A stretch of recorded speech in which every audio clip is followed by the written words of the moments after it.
Muigai wa Njoroge riu ni acokerie the Kimathis thutha wa kumwita Múrogi na kuga ati niwe watumire mwana wa Emily akue.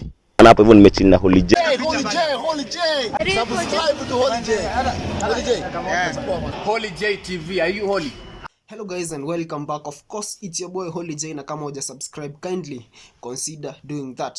Sasa hii story manze haifai kuwa inafika hapa. Hii story inafai kuwa iliisha kitambo sana na mka move on na hii story mnafaa muisau kabisa. Naongelelea the Kimathis. The Kimathis ni makoriro na drama yako riro trend muno. Hederi ya maugete ate mwana wa Emily matio ene wa ukati ya Oeri kwa sababu ni identical twins. Nika kwa story ilisonga sana na ika raise reactions mingi sana kwa watu, especially the Kikuyu community, tondu maugaga ucio no waganu munene muno.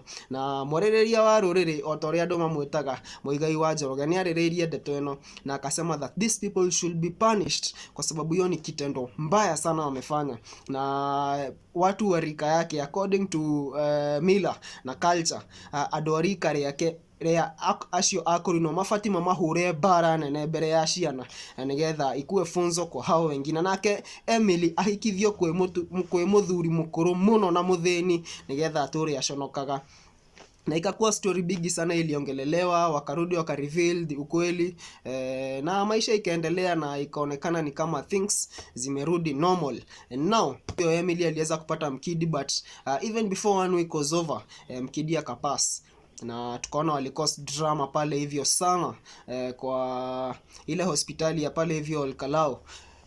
Na afterwards we laid the kid to rest in peace. Baby Koe, may her soul rest in peace. And now I thought this story is over until Muigai wa Njoroge posted a post pale hivyo mtandaoni, na the Kimathis wakaenda pale hivyo na kusema that Muigai wa Njoroge ni Múrogi na yeye ndio waliwarogea maisha, na walikuwa na allege that yeye ndio alifanya watoto wake wakakufa. Na ikakuwa story big sana iliongelelewa pale hivyo na mafans wakitoa different opinions to this story. Nataka tuangalie kwanza what exactly the Kimathis said on that post. Pale hivyo wamekomentia Muigai wa Njoroge wakasema ulituroga, hata wewe ngoja kiboko ya Mungu atatulipishia. Pia tutaangalia what some of the fans walicomment hapo hivyo regarding this story. Kumbuka walikuwa na different opinions, wengine wakisupport the Kimathis, wengine wakisupport Muigai wa Njoroge, wengine wakitoa their independent opinions. Huyo hapa hivi anasema the Kimathis mwerogire na ciiko cianyu ona Ngai ndarĩkĩtie na inyuĩ. Mwingine hapa anasema the Kimathis, you saw it coming. Muigai is a prophet and he did what he had to do. Next time mjaribu kucloud something which is not serious. Gadhia ishi. Na Muigai wa Njoroge hapo hivyo akaenda ku reply hiyo comment akasema haha ate gadhia. Mwingine hapa anasema Muigai wa Njoroge andu merirwo ni kienge matige gutwanikira mahu angikorwo matiatwanikire giko kiria kirehire ihureu kwoguo acio ni andu kubafu andu akiegu.